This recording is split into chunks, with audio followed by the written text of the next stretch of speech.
we're going to be going over how I make my famous barbecue sauce. I started off making barbecue sauce when I was a young child. My dad was a big griller and barbecuer, and he taught me at a young age how to make it myself. In fact, he made me do it all the time. So, first, if you're like me, you don't have time to spend all day perfecting your own recipe of your own barbecue sauce. And there's a million different brands of barbecue sauce that are out there available, just ready to go. But let me tell you, if you are opening up your barbecue sauce, twisting off the cap and just pouring it on your meat, you are missing out on deliciousness. So, I start with Famous Dave's Sweet and Zesty barbecue sauce, just because I like the flavor personally. That's one of my favorite barbecue sauce. I've tried a few of them, and I like this one. So, you pour it into a pan, just like so. The next and very important ingredient is beer. I use Boulevard wheat beer because it's delicious. And if I'm going to make something delicious, then I want all my ingredients for it to be delicious. So, pour a little bit in there. You don't want to get it too thin, but you don't want to get it too thick. If you just use straight barbecue sauce and put it on the heat, which is what we're going to be doing, then it tends to get a little gummy at the end, and it's not going to spread on your meat very well. So pour that in there. Next ingredient, I'm going to throw in some teriyaki sauce. I use teriyaki sauce because it's delicious, first of all, and second, because it helps to add that crispy caramelized outer coating to your meat, which, again, delicious. Next, I use some Worcestershire sauce. I use this just for flavoring, and also because it contains the ingredient, what the Japanese call the sixth taste, which is umami, the savoriness of food. That's what they call it, and this is what it adds to it. Next, I like to add a couple more spices just to make it my own. I don't want to completely rip off Famous Dave's. I like to make it my own, so I throw in a little bit of garlic powder in here.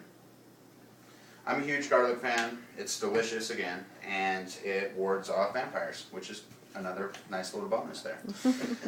Next, a little bit of onion powder, just because it's good, adds a little bit of extra flavor to it. A little bit of black pepper, because frankly, if you're cooking anything, you're going to be putting black pepper in it anyways. Anything worth eating, at least. And next, a little bit of chili powder, just to let you know that the sauce is there once it hits your mouth. I grew up in the South, everything's spicy there, so everything should be spicy up here too, that's what I say. Now, just kind of mix that up together until it's all thoroughly mixed. And then you're going to put it on the stove at about medium heat.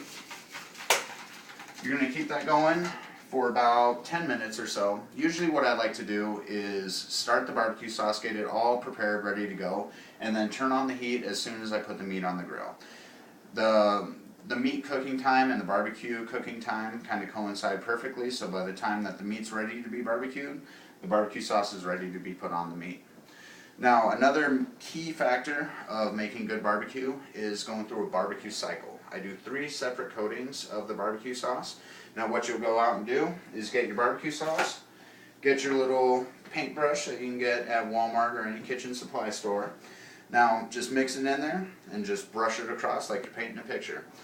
Then flip the meat, put another layer on there, and then close your grill lid, come back inside for about 5 minutes, 3 to 5 minutes, something like that. Go back out again, put a coat on both sides, flip it over, come back in for 3 minutes, go back outside, put on that last coat, and then throw it on a plate. It's good to go.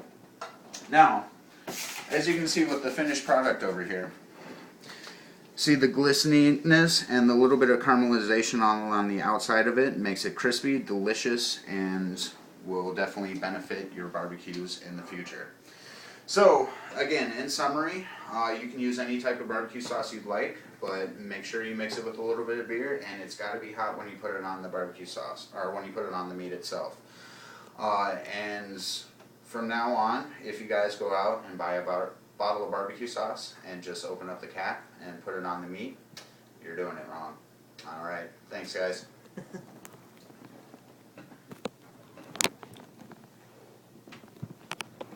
Yay!